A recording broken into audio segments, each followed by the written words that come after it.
Hello दोस्तों, आपका मेरे चैनल क्रैकिंग फैंग में एक बार फिर से स्वागत है। हमारी आज की प्रॉब्लम का नाम है सर्च इन रोटेटेड सॉर्टेड अरे। इसमें हमारे पास एक अरे होगा और एक टारगेट वैल्यू होगी। हमें अपने अरे में से टारगेटेड वैल्यू निकालनी होगी। इससे पहले कि हम इसे सॉल्व करें, हम समझते हैं कि रोटेटेड सॉर्टेड अरे का मतलब क्या होता है।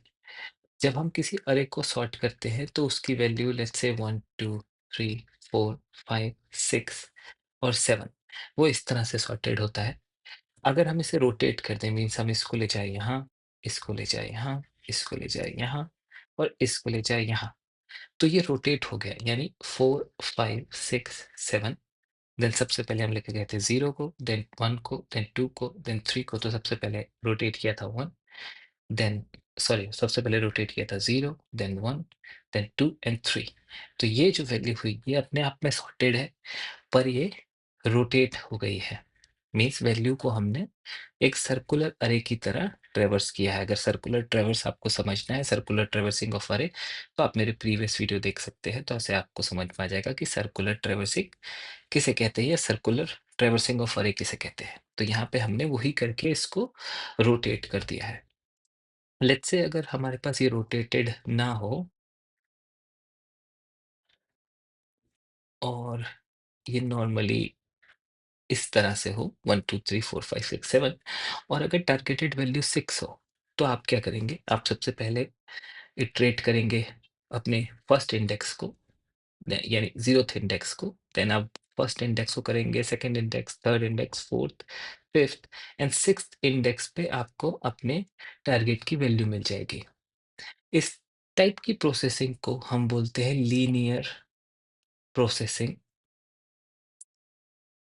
और इसे बोलते हैं लीनियर टाइम। यानी इस तरह की प्रोसेसिंग की जो टाइम कॉम्प्लेक्सिटी होगी वो होगी O of n। O of n जो है वो एक अच्छी टाइम कॉम्प्लेक्सिटी है, पर कुछ प्रॉब्लम्स जो हैं वो O ऑफ n से भी ज़्यादा अच्छी टाइम कॉम्प्लेक्सिटी में रिज़ॉल्व हो सकती है। उसके लिए हम यहाँ यूज़ करने वाले हैं बाइनरी सर्च। अब बाइनरी सर्च क्या होता है, पहले उसे समझते हैं और किस तरह से वो यहाँ पे हेल्प करेगा, हम उसके बाद वो देखेंगे। तो बाइनरी सर्च को हम एक एग्जांपल से समझते हैं। लेट्स से हमारे पास एक एग्जांपल है 4 5 7 6 9 8 3। ये हमारा एक अरे है जिस पे हम बाइनरी सर्च लगाने वाले हैं। तो सबसे पहली कंडीशन जो कि बाइनरी सर्च के लिए एप्लीकेबल होती है वो होती है सॉर्टेड अरे। अगर आपका अरे सॉर्टेड नहीं है तो उस पे बाइनरी सर्च नहीं लग सकती, और अगर आप इसे सॉर्ट कर लेते हैं तो उस पे बाइनरी सर्च लगा सकते हैं। तो यही एक कंडीशन है कि आपका अरे जो है वो एक सॉर्टेड अरे होना चाहिए, और अगर वो नहीं है तो आप उसे सॉर्ट करके उसके ऊपर बाइनरी सर्च लगा सकते हैं। तो सिंस ये अभी सॉर्टेड फॉर्म में नहीं है तो इसको सॉर्टेड फॉर्म में लिखते हैं, तो वो हो जाएगा 3 4 5 6 7 8 9। इसके साथ साथ इसके इंडेक्स भी लिखते हैं 0 1 2 3 4 5 और 6। अब बाइनरी सर्च जो है उसके जो की रूल्स हैं वो ये कि सबसे पहले हमारे पास एक स्टार्ट इंडेक्स होगा, एक एंड इंडेक्स होगा। तो ऑब्वियसली स्टार्ट इंडेक्स हम हमेशा इनिशियल वैल्यू से कर सकते हैं और एंड इंडेक्स जो है वो अरे की लेंथ रख सकते हैं। लेट्स सपोज आपने अरे की लेंथ जो है 1 2 3 4 5 6 7 है, तो आपने अरे की लेंथ आपके हिसाब से आपने जो एंड इंडेक्स है वो 7 रख लिया, तो स्टार्ट 0 एंड 7। अब बाइनरी सर्च में हम स्टार्ट और एंड को मिला के एक मिड वैल्यू निकालते हैं। तो लेट्स से जो फॉर्मूला हो उसका वो 0 प्लस 7 डिवाइड बाई 2 है, तो आपको यहाँ पे जो मिड मिलेगा वो मिलेगा 3। तो अपने पास 3 वैल्यू हो गई, एक हो गई स्टार्ट और एक हो गई एंड और एक हो गई मिड। तो मिड वैल्यू सबसे पहले हम चेक करेंगे कि हमारा 3 इज मिड, यानी 3 पे जो वैल्यू है। लेट्स से हमारा जो टारगेट था वो तो हमने यहाँ लिखा ही नहीं। टारगेट हमारा है 8, जिसको हमें फाइंड करना है अपने इस सॉर्टेड अरे में या अनसॉर्टेड अरे में जिसको हमने अब सॉर्ट कर लिया है। तो हमारी टारगेट वैल्यू हुई 8। इससे इसको रिमूव करते हैं। 8 हमारी टारगेट वैल्यू है और अभी हमारे मिड पे जो हमें इंडेक्स मिला है वो है 3, 3 पे जो वैल्यू है वो है 6। तो हम चेक करेंगे कि हमारे टारगेट से जो वैल्यू है 6 जो हमें अभी मिड मिला है, वो स्मॉलर है या बिगर है। तो जो अभी हमें मिड मिला है, वो स्मॉलर कंडीशन को ट्रू करता है, यानी टारगेट इज 8 है और मिड जो है वो 6 है, तो 6 जो है वो स्मॉलर है ना कि बिगर। जब स्मॉलर होता है तो हम क्या करते हैं, अपने स्टार्ट इंडेक्स को अपने मिड इंडेक्स के पास ले आते हैं। मींस सिंस ये सॉर्टेड है और ये जो है स्मॉलर है हमारे टारगेट से, तो यानी इसके लेफ्ट के जितने भी होंगे वो सारे स्मॉलर ही होंगे। तो वो तो हमारे टारगेट को कभी मीट ही नहीं करेंगे। तो हम इतने इन इन एलिमेंट पे जो इटरेशन है उसको रिड्यूस कर सकते हैं। मतलब इतने एलिमेंट को हमें इटरेट ही नहीं करना, हमें चेक ही नहीं करना। अब हमें क्या करना है, अपना स्टार्ट इंडेक्स जो है वो यहाँ पे रखना है। तो हमारा स्टार्ट जो है, अब इसको हटाते हैं। हमारा स्टार्ट जो है वो अब बन जाएगा मिड, यानी मिड। एंड हमारा वही रहेगा, एंड पे कोई चेंज नहीं है। तो अब अगर हम 3 प्लस 7/2 करते हैं तो हमें मिलेगा 5। तो हमारा मिड हो गया 5। अब हम चेक करेंगे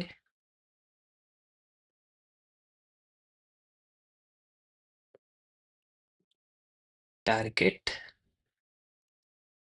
और मिड को। तो टारगेट है हमारा 8 और मिड हमारा है 5, 5 पे 8। तो हमारी ये दोनों वैल्यू मैच हो गई। तो हम डायरेक्टली रिटर्न कर देंगे 5। तो इस केस में हमने अपने लेफ्ट इटरेशन के एलिमेंट्स बचा लिए। हम उनको इटरेट नहीं कर रहे और हमने डायरेक्टली फ्यू अदर इटरेशंस भी बचा लिए। तो इस टाइप के इटरेशन को या इस टाइप के यस इटरेशन को की टाइम कॉम्प्लेक्सिटी क्या होती है, वो होती है n log n। और अगर आपको लगता है कि ये सिर्फ तभी एप्लीकेबल होगा जब हमारी टारगेट वैल्यू बड़ी मिल रही थी हमें मिड से, तो हम इसको उल्टा करते हैं। एक बार रुकिए।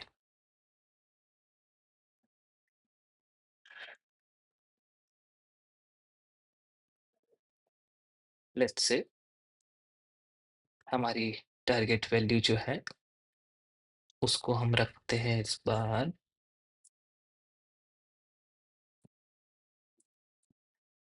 4। ठीक है। और जैसे हमने स्टार्ट किया था हम वैसे ही करेंगे कि इसको हम स्टार्ट इंडेक्स मानते हैं। एंड हमारा 7, तो स्टार्ट इंडेक्स एंड 7, मिड जो होगा वो 3 आएगा। तो लेट्स से हमारे पास सबसे वैल्यू आई 3, 3 पे एलिमेंट था 6, हमारा 4 था टारगेट और 6 था हमारी वैल्यू जो आ रही है। तो हमारी वैल्यू जो है वो हमारे टारगेट से बिगर आ रही है। पहले स्मॉलर आ रही थी, अब बिगर आ रही है। तो हम क्या करेंगे, हम अपने एंड को अपने मिड के बराबर कर देंगे। यानी एंड जो है, हम अब पहले हमने स्टार्ट को मिड के बराबर किया था, अभी हम एंड को मिड के बराबर कर देंगे। तो हमारा एंड जो है वो यहाँ आ गया। एंड यहाँ आने से क्या हुआ कि हमारे जो ये वाले वैल्यूज थी, अब हमें इन्हें इटरेट करने की ज़रूरत ही नहीं। और अब अगर आप इसका मिड फिर से निकालोगे,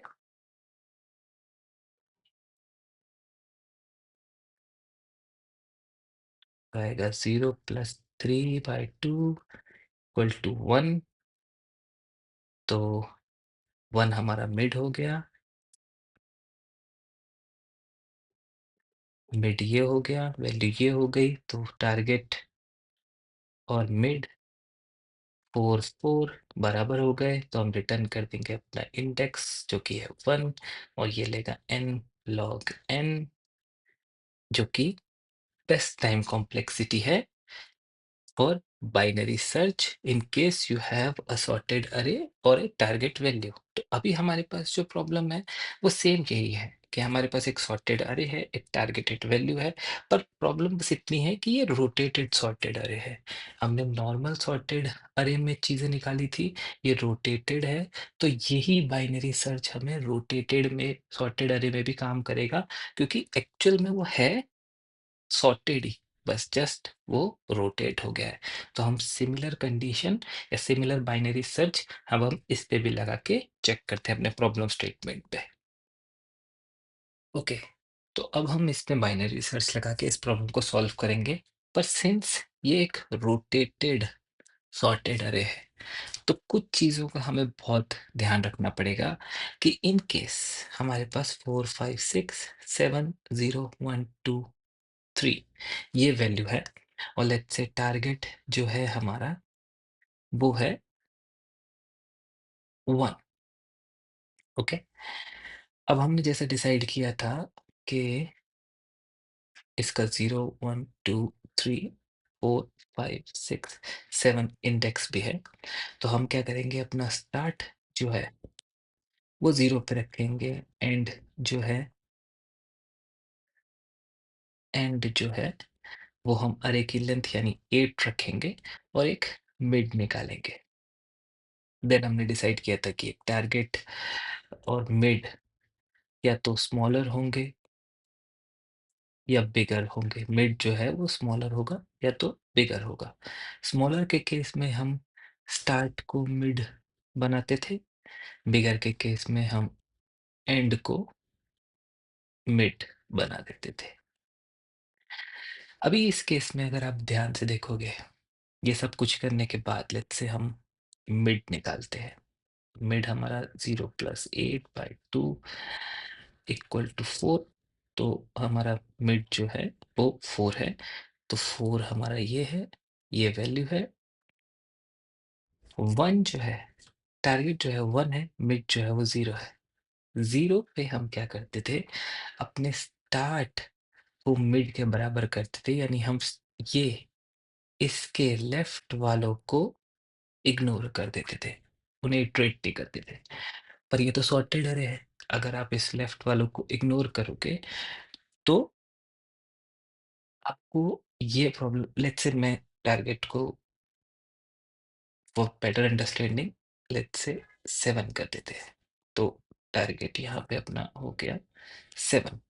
अगेन वो स्मॉलर है, आपने लेफ्ट वालों को इग्नोर किया, 7 वैल्यू तो इग्नोर हो गई, क्योंकि ये कंप्लीटली सॉर्टेड नहीं है, ये रोटेटेड सॉर्टेड है। तो 7 इस तरफ भी हो सकता है, इस तरफ भी हो सकता है, मिड में भी हो सकता है, कहीं भी हो सकता है। तो थोड़ा-सा ट्रिकी है, बाइनरी सर्च ही यूज़ होगा, पर रोटेटेड है, तो कौन से एलिमेंट को हमें इग्नोर करना है, कौन से एलिमेंट पे सर्च करना है, वो ध्यान देने के लिए हमें कुछ कंडीशंस का ध्यान रखना पड़ेगा। तो पहले वो कंडीशंस समझ लेते हैं। रोटेटेड सॉर्टेड अरे के प्रॉब्लम्स या कंस्ट्रेंट को समझने के लिए टारगेटेड वैल्यू को 7 किया है, क्योंकि जब हमारे पास एक स्टार्ट होगा, जो कि 0 से स्टार्ट होगा, एक एंड होगा और जो कि लेंथ ऑफ अरे से स्टार्ट होगा, और एक मिड होगा। तो मिड अगर हम देखें तो 0 प्लस 8 मिड 4 होगा, 4 पे 0 है, अगर मैं टारगेट 0 रखता तो ये प्रॉब्लम सॉल्व हो गई। इसमें तो कुछ मिला ही नहीं, कंस्ट्रेंट की तो बात ही नहीं हो पाती यहाँ पे। इसलिए टारगेट वैल्यू को हमने 7 रखा है। तो आपको स्टार्ट पता है कैसे निकलता है, एंड पता है कैसे निकलता है, मिड पता है कैसे निकलता है। लेट्स से अगर हमारी टारगेटेड वैल्यू कुछ ऐसी है, 15 है, दैट मीन्स हमें वो टारगेट वैल्यू अपने अरे में कभी मिलेगी ही नहीं। तो उस पॉइंट में क्या होगा कि आप जब यहाँ से स्टार्ट करोगे, यहाँ पे एंड रखोगे और यहाँ बीच में कहीं पे मिड रखोगे, तो एक पॉइंट ऐसा आएगा जब आपका स्टार्ट और एंड एक ही पोजीशन पे होंगे। जब वो एक ही पोजीशन पे होंगे तो दैट मीन्स हमें ये मानना है कि आपकी वैल्यू, जो टारगेटेड वैल्यू है वो हमें अरे में नहीं मिली, और हमें उस पॉइंट ऑफ टाइम पे -1 रिटर्न करना है। तो हम इसको इनफाइनाइट लूप में नहीं चला सकते कि बस हमारा इटरेशन होए जा रहा है, मिड निकले जा रहा है, क्योंकि मिड तो निकलता ही रहेगा अगर आपकी जो वैल्यू है, सॉरी, अगर आपकी जो वैल्यू है वो स्टार्ट और एंड को प्लस करके डिवाइड बाय 2 करके अगर आप मिड निकाल रहे हो, तो वैल्यू तो आपको मिलती ही रहेगी। तो पहला कंस्ट्रेंट जो आपको लगाना है वो ये कि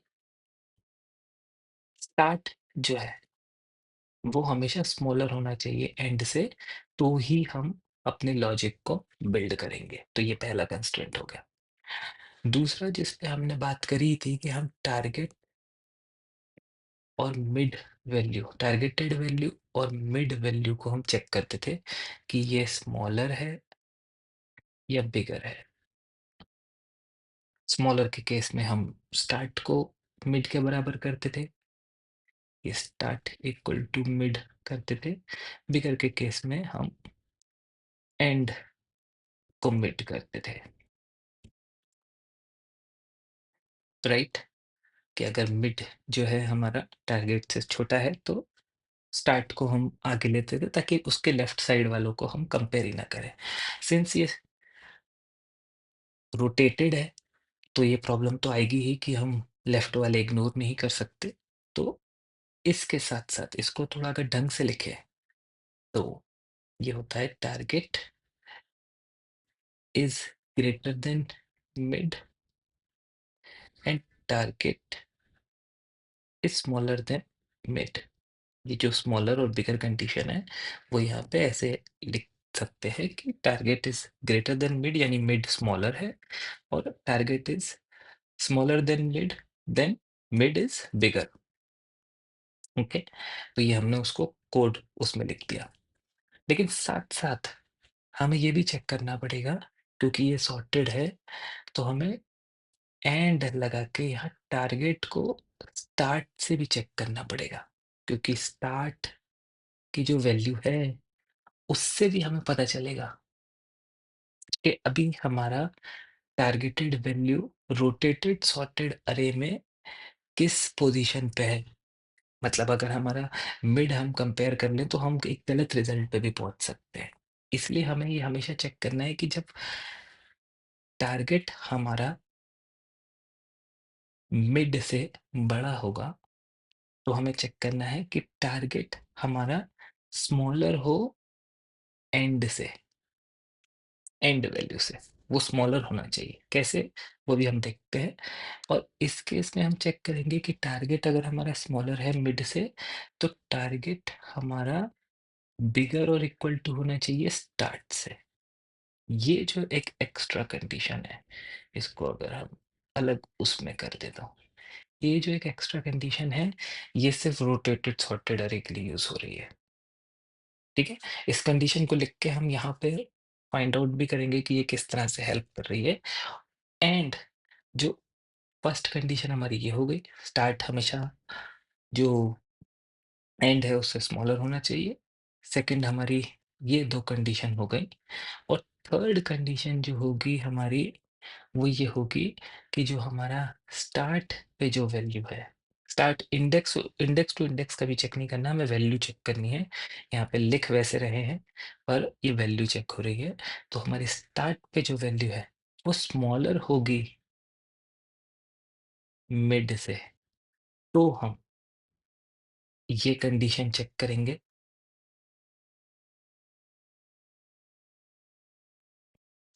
और बिगर होगी तो ये कंडीशन चेक करेंगे। अभी इसको पहले लिखते हैं, फिर इसको अच्छे से समझते हैं कि ये कर क्या रहे हैं, क्योंकि थोड़ा कंफ्यूजिंग हो रहा है अंडरस्टैंड, पर इसको थोड़ा ड्राई रन करते हैं तो समझ में आएगा। तो सारी कंडीशन को समझने के लिए हम ड्राई रन के साथ-साथ कंडीशन करते हैं। ओके? तो सबसे पहले हमें इटरेशन लिखना है, तो लेट्स सपोज कि हमने एक व्हाइल लूप लिखा जिसमें हमने चेक किया कि जो स्टार्ट की वैल्यू है, स्टार्ट जो है वो लेस देन है एंड से। ओके? अब जो बात हो रही है वो इंडेक्स की बात हो रही है। ओके?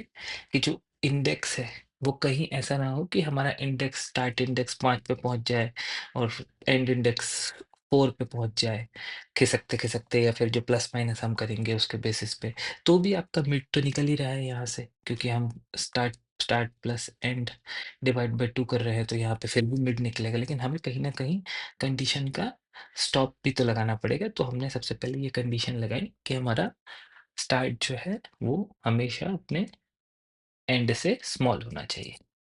फिर हमने कंडीशन लिखी कि हमारा यहाँ पे मिड कैलकुलेशन होगा, जो कि मिड कैलकुलेशन होगा start plus and divide by 2। तो हम यहाँ पे चलते हैं, यहाँ पे हमारी वैल्यू आएगी 4, 0 plus 8 divide by 2 is 4। Since हमारे पास टारगेट है 7, हम अभी कहाँ पर हैं? हम अभी है 4 पे, यानी इस पोज़ीशन पे। इस पोज़ीशन पे है, तो हम चेक कर रहे हैं कि हमारा जो वैल्यू एट स्टार्ट, तो मैं यहाँ पे let's say array of start is less than equal to array of mid है क्या? अगर है तो हम कुछ करेंगे,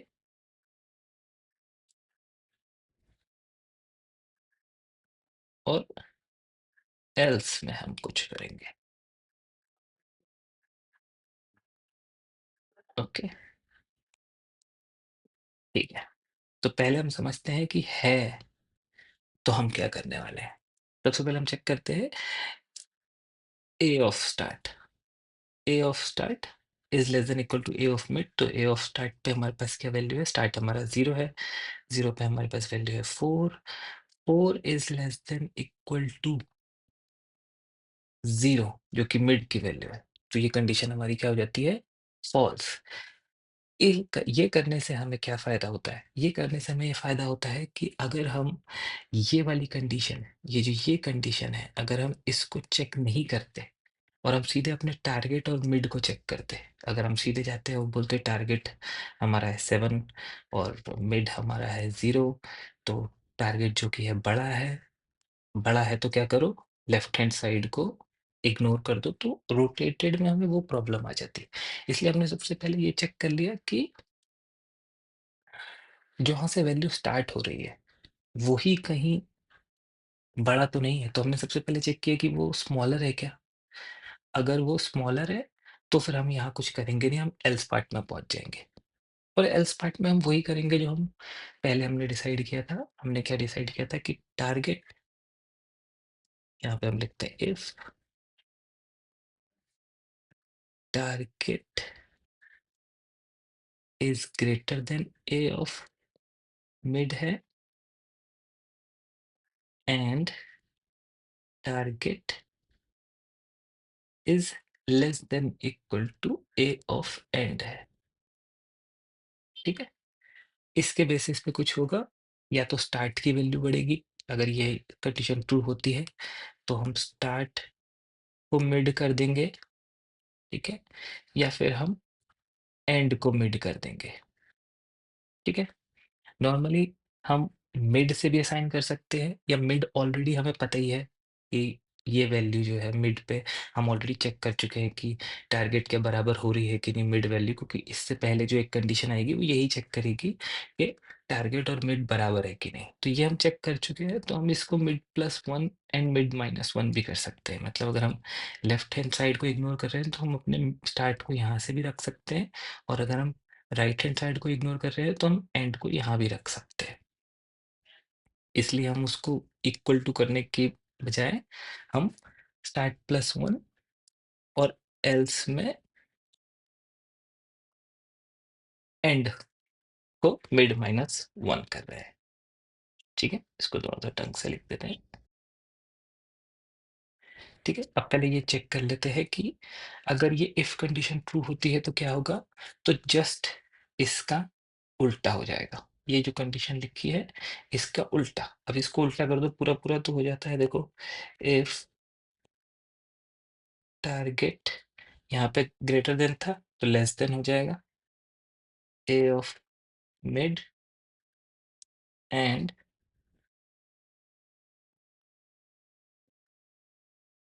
टारगेट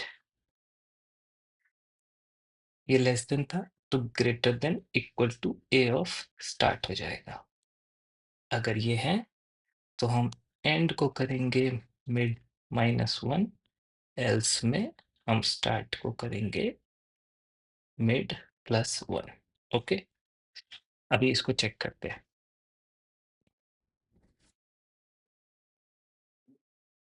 हमारी टारगेटेड वैल्यू है 7, तो अगर हम इसको ड्राई रन करते हैं हर इसको, तो होगी 7 इज लेस देन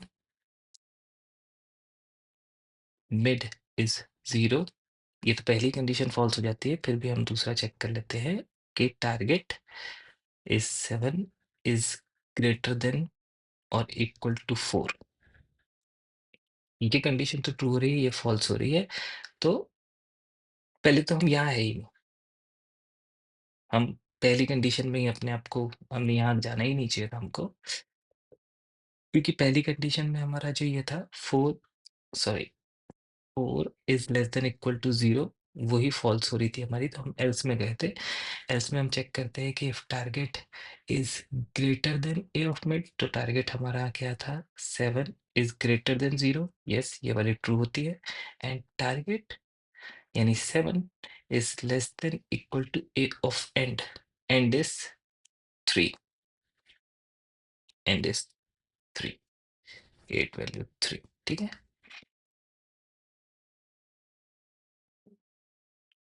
तो ये कंडीशन हमारी फॉल्स होती है, तो हम क्या करेंगे, एंड को मिड -1, तो मिड -1 यानी एंड को उठा के हम यहाँ ले आएंगे, तो हमारा एंड अब हो गया 0 1 2 3, और अब स्टार्ट को कुछ नहीं करेंगे। अब हम इन शॉर्ट अगर आप देखो तो हमने इतने पार्ट्स को इग्नोर कर दिया है, जो कि अगर आप देखोगे तो टारगेट, जितने पार्ट को हमने इग्नोर किया, टारगेट उतने में है भी नहीं। तो ये कंडीशन लगाने से आपके जो बाइनरी सर्च है, जो कि की क्राइटेरिया ऑफ बाइनरी सर्च है, कि वो उतने एलिमेंट्स को इग्नोर करते हैं जितने एलिमेंट में आपको टारगेट मिलेगा ही नहीं, वो यहाँ पे जस्टिफाई हो रहा है। मीन्स अब आपने वो एलिमेंट्स ही रिमूव करे हैं जिसमें आपका टारगेट मिलेगा ही नहीं। तो लेट्स से अब इसका मिड निकालते हैं, तो मिड निकलेगा इसका 1, यानी मिड आ गया अपना 1 यानी 5 पे। तो अब 5 को चेक करते हैं कि टारगेटेड, फिर से हम ये सारी कंडीशन चेक करेंगे। ए ऑफ स्टार्ट यानी 4 is less than equals to 5, ये कंडीशन ही ट्रू नहीं हुई। नहीं, अब की बार ट्रू हुई ना ये कंडीशन, यस की बार ट्रू हुई, तो अब हम इसी में रहेंगे, इफ कंडीशन में ही रहेंगे, एल्स को हम नहीं करेंगे कुछ। तो अब चेक करेंगे if target is less then mid, तो टारगेट है अपना 7, लेस देन है क्या, मिड पे 5, ये कंडीशन फॉल्स होती है। इन शॉर्ट हम मिड +1 कर देंगे, स्टार्ट को मिड +1 यानी मिड +1, दैट मीन्स स्टार्ट हो जाएगा अब हमारा 2, 0 1 2, यानी हमने इतने पार्ट को इग्नोर कर दिया और स्टार्ट और एंड को हम यहाँ ले आए। तो स्टार्ट हो गया 2, एंड हो गया 3। तो अब फिर से इसको चेक करते हैं। हम अगर आप देखोगे तो हम बिल्कुल सही सही, ओ, अगर आप देखोगे तो हम बिल्कुल सही सही चीज़ों को इग्नोर करते जा रहे हैं। 6 7 जो टारगेटेड वैल्यू है, अब हम सिर्फ इस बॉक्स पे हैं, और इस बॉक्स में हमें हमारी टारगेटेड वैल्यू मिल जाने वाली है। तो अब हम मिड निकालते हैं, मिड जो कि निकलेगा हमारा 2 + 3 5 2, तो 0 1 2 यानी 6 हमारा मिड है। ओके, तो ए ऑफ स्टार्ट यानी start is 6 is less than equal to 6, ये वैल्यू ट्रू हो रही है तो अब हम फिर से इधर ही जाएँगे। इधर जाने के बाद हम चेक करेंगे कि 7 इज़ लेस देन 6, ये कंडीशन ट्रू नहीं होती। हम स्टार्ट पे मिड प्लस 1 कर देंगे और ये हो जाएगा 3 और एंड भी हो जाएगा 3, यानी हमारी ये कंडीशन में लेस देन होना चाहिए। एंड तो हमने किया ही नहीं, हाउ कम? 7 निकल ही नहीं पा रहा है कि कभी? 0 1 2 3 3 3 3 और 3, तो इसको इक्वल टू करना पड़ेगा इन दैट केस।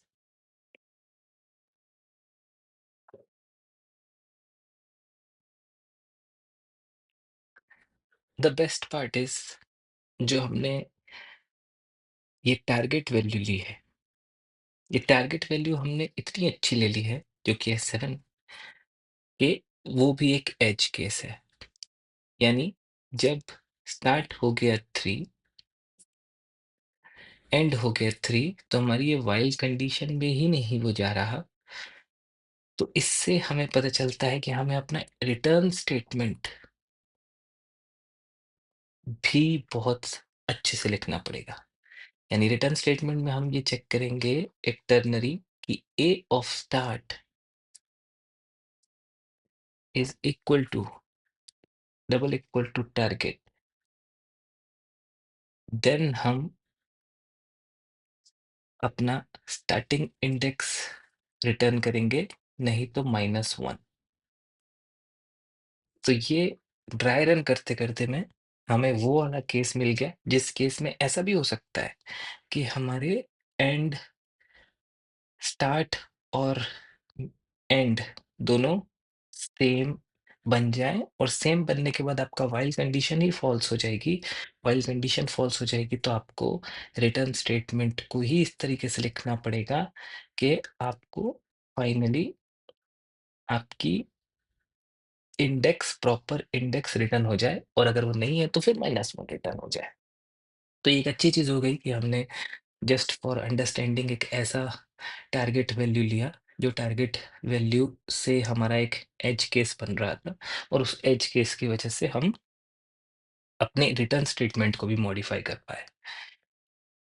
तो 3 कंडीशंस अगेन, सबसे पहले बाइनरी सर्च में हमें, अगर इसको स्क्रॉल कर देते हैं, बाइनरी सर्च में सबसे पहले हम नॉर्मली स्टार्ट निकालते हैं, एंड निकालते हैं, मिड निकालते हैं, और टारगेट के साथ अपने मिड का कंपैरिजन करते हैं।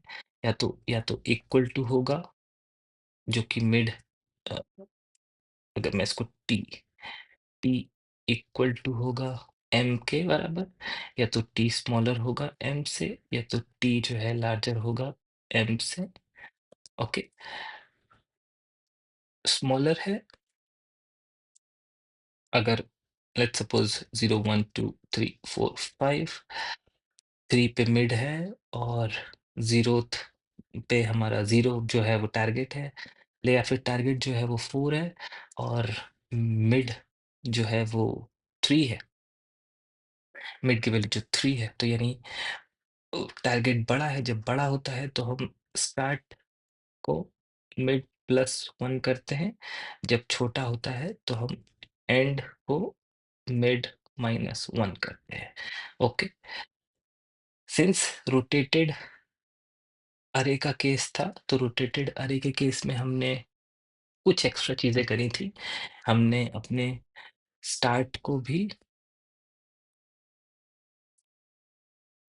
ए ऑफ स्टार्ट को भी अपने मिड के less than equal to check किया था।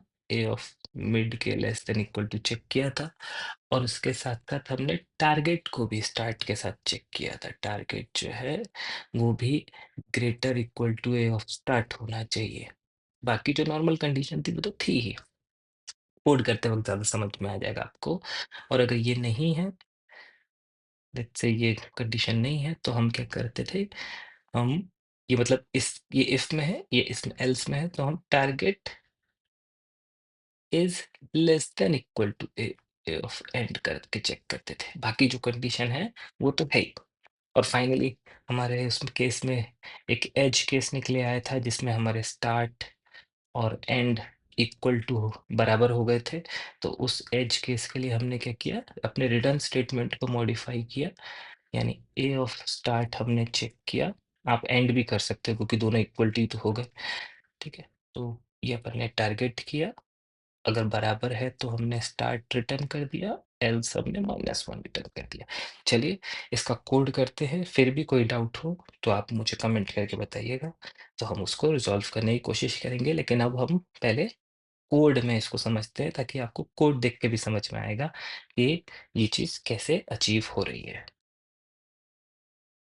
आज की हमारी प्रॉब्लम लीड कोड की मीडियम प्रॉब्लम में से एक है। तो चलिए इसे सॉल्व करते हैं। सबसे पहले जैसे हमने डिसाइड किया था, हम एक स्टार्ट लेंगे जो कि 0th इंडेक्स से स्टार्ट होगा, और एक एंड लेंगे जो कि अरे की लेंथ -1 होगा, क्योंकि अरे की लेंथ अगर हम ले लेते हैं तो वो अरे इंडेक्स आउट ऑफ बाउंड हो जाएगा। समझाने के टाइम पे मैंने उसे अरे ऑफ लेंथ बोला है, लेकिन वो अरे इंडेक्स आउट ऑफ बाउंड ना हो, इसलिए उसको -1 करके लास्ट इंडेक्स कर लेंगे। तो एंड जो होगा वो हमेशा उसके अरे के लास्ट इंडेक्स को पॉइंट करेगा। देन हम एक व्हाइल लूप लेंगे जो कि हम start is less then and तक चलाएंगे, कि इन केस अगर हमारी स्टार्ट और ग्रेटर हो गया एंड के इंडेक्स से तो हम इसे बंद कर देंगे, जो कि हमारे साथ हुआ भी। हमारा एक स्पेशल केस जिसमें हमने टारगेट वैल्यू 7 ले ली थी, उसमें हमारा स्टार्ट और एंड बिल्कुल बराबर हो गए थे, सेम पोजीशन पे आ गए थे, तो हमें अपने रिटर्न को ही मॉडिफाई करना पड़ा। ऐसे केसेस के लिए जो हमारा रिटर्न स्टेटमेंट है उसको किस तरह से मॉडिफाई करना है वो हमने देखा, तो अच्छी बात थी कि हमें एक एज केस भी मिल गया। सबसे पहले हम चेक करेंगे कि इफ सॉरी सबसे पहले हम निकालेंगे मिड। मिड निकालेंगे जो कि निकलेगा start plus and divide by 2, तो हमें एक मिड इंडेक्स मिल जाएगा। फिर हम चेक करेंगे कि if targeted value is equal to जो नम्स पे यानी अरे के मिड पे जो वैल्यू पड़ी है उसके बराबर, इफ यस तो कुछ नहीं करेंगे, हम मिड इंडेक्स को रिटर्न कर देंगे। नहीं तो हम चेक करेंगे कि जो स्टार्ट पे जो वैल्यू है वो लेस देन इक्वल टू है जो मिड पे वैल्यू है। अगर ऐसा होता है तो ठीक है, नहीं तो हम अपने एल्स पार्ट पे चले जाएंगे। अब ये इफ कंडीशन और एल्स कंडीशन में जो हम चेक करेंगे, कंडीशंस चेक करेंगे, तो काफ़ी सिमिलर होने वाली है। जैसे हम यहाँ चेक करेंगे कि टारगेट जो है वो ग्रेटर देन इक्वल टू होना चाहिए स्टार्ट पे जो वैल्यू है उसके साथ, एंड टारगेट जो है वो स्मॉलर होना चाहिए मिड पे जो वैल्यू है इसके साथ। अगर ऐसा होता है तो हम एंड को मूव कर देंगे -1th पोजीशन ऑफ मिड, और ऐसा नहीं होता है तो हम स्टार्ट को मूव कर देंगे मिड के पोजीशन पे, +1th पोजीशन पे। अब यहाँ पे जो कंडीशन है वो देखिए आप कि टारगेट ऊपर लिखा है target greater than equal to nums के स्टार्ट पे, अरे के स्टार्ट पे, तो यहाँ पे स्मॉलर इक्वल टू कर देंगे नम्स के एंड पे। और ऊपर अगर लिखा है टारगेट ग्रेटर देन या स्मॉलर देन, तो यहाँ पे कर देंगे ग्रेटर देन नम्स के मिड के साथ। अगर ऐसा होता है तो स्टार्ट को मिड +1 करेंगे, एल्स एंड को मिड -1 करेंगे, और फाइनली जहाँ पे हमारा व्हाइल खत्म होता है वहाँ हम एक रिटर्न स्टेटमेंट लिखेंगे हमारे स्पेशली हमारे एज केस के लिए, जो कि है nums start is double equal to target. तो रिटर्न कर दो स्टार्ट, नहीं तो -1। ओके, अभी पहले इसको चेक करते हैं कोई कंपाइलेशन इश्यू तो नहीं नहीं है। अब इसको सबमिट करते हैं। ठीक है, ये सबमिट हो गया 100%।